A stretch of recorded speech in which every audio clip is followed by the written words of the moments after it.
Nananatiling walang panganib sa mga residente na nakatira sa ibabang bahagi ng Magat River dahil sa mahinang tubig na nanggagaling sa mga watershed ng Magat Dam. Kaya ang mga kababayan nating nasa low-lying areas ay panatag na sa ngayon. Ito ay sa dahilang malaki ang naging pagbabago ng tinatahak ng Bagyong Krising sa Cagayan Valley. Kaya naman, pinigil muna ang napipintong pagbubukas ng spill gate ng Magat Dam ayon kay Engineer Edwin Viernes, Head ng Flood Forecasting and Instrumentation Section ng NIA Maris Dam and Reservoir Division.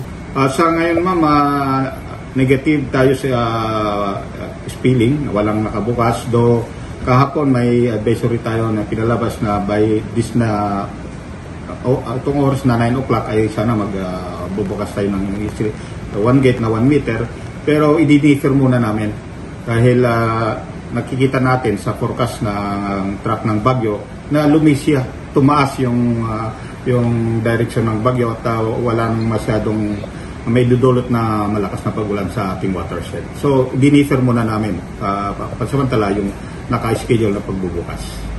So, itong araw po na ito, walang malaking tubig po tayong inaasahan from provinces sa taas po natin. Wala pa naman po. Wala. As to our forecast, mahina yung bibigyan na ulan ni Tropical Storm Krising sa watershed natin.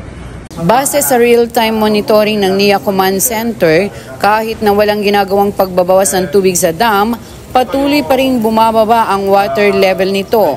Nakikita rin dito ang actual na water inflow at outflow sa Magat River. Humina naman ang kita ng mga kababayan natin na mangingisda sa Magat Dam. Ayon sa kanila, kapag ganitong umuulan, walang nangangahas na lumusong para mangalap. Ang area na ito sa gilid ng dam kapag maayos ang panahon ay punong-puno na sa oras na ito ng iba't ibang sasakyan ng mga umaangkat ng isda galing sa dam. Pero sa paparating na Bagyong Krising, nag-uwian na sila. Ibang kapo kayo? Meron, pero uuwi kami. Uwi na kayo? Oo. Saan pa po kayo uwi? Sa Itab. Ang iba naman, patuloy na pinagkikiramdaman ang panahon sakaling lumakas ang hangin at ulan. Alanganin mo ang panahon na nagsisipre. Damo na kita yung official ko nga pa. Kanya mga official bita kapurok. Agti tinulong kayo nakuhan. Huwag mo. Pag-army mo na kita karubang binuka. Okay.